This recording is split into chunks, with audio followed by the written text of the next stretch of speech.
प्यारे बच्चों, आज हम स्टार्ट कर रहे हैं संख्या पद्धति। यह वीडियो जो है कक्षा 7, कक्षा 8 और कक्षा 9 के लिए बहुत उपयोगी है संख्याओं के बारे में जानने के लिए, क्योंकि कक्षा 7 में जो चैप्टर है उसका नाम है पूर्णांक, पहला चैप्टर, और कक्षा 8 में है संख्याएं, और कक्षा 9 में है संख्या पद्धति, और कक्षा 10 में है वास्तविक संख्याएं।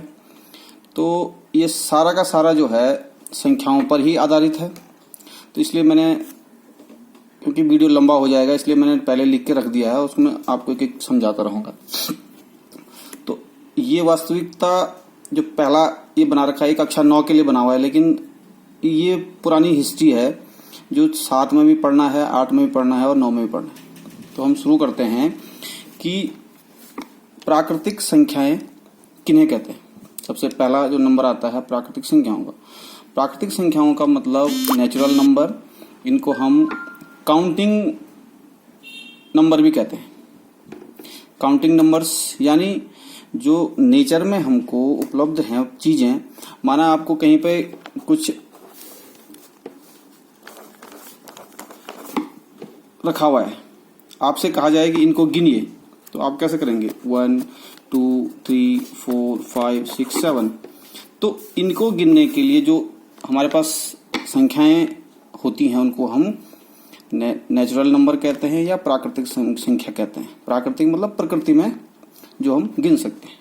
तो जैसे 1 2 3 4 और ऐसे गिनते हुए 100 और 101 102 और अनंत तक, यानी हम कह सकते हैं कि गिनती की संख्याओं को प्राकृतिक संख्या कहते हैं। अब बात आती है कि पूर्ण संख्याएं। पूर्ण संख्याएं क्या होती हैं?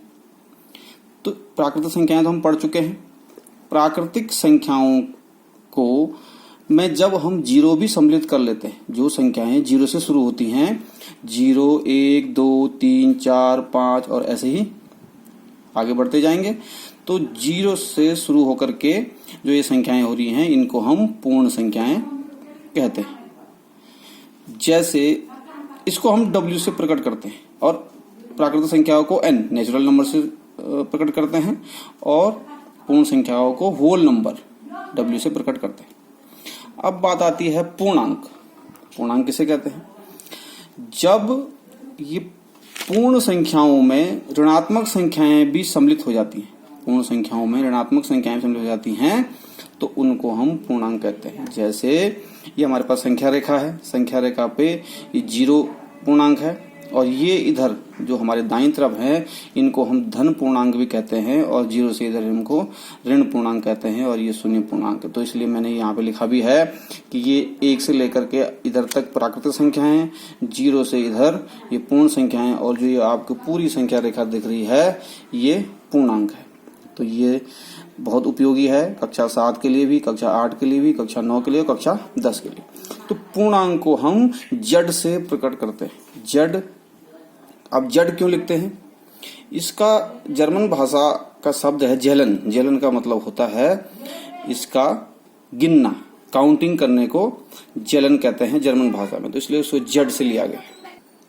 अब अगला आता है परिमेय संख्या। अब परिमेय संख्या रैशनल नंबर। रैशनल नंबर क्या होती हैं? वे संख्याएं जिनको हम P/Q के रूप में लिख सकते हैं, जहां P तथा Q पूर्णांक है और Q 0 के बराबर नॉट इक्वल टू 0। Q यानी 0 के बराबर नहीं होना चाहिए। जैसे 1/2 है, 10/20, 25/50 और ऋण 25/1। तो ये हम कह सकते हैं कि परिमेय संख्याओं में प्राकृतिक संख्याएं भी हैं, पूर्ण संख्याएं भी हैं और पूर्णांक भी हैं। तो ये बात ध्यान देने योग्य बात है कि दी हुई 2 परिमेय संख्याओं के बीच अपरिमित रूप से अनेक परिमेय संख्याएं होती हैं। अब हम 2 संख्याओं के बीच परिमेय संख्याएं निकालेंगे। जैसे 3/5 और 4/5 के बीच हमें अगर 5 परिमेय संख्याएं ज्ञात करनी है तो कैसे करेंगे?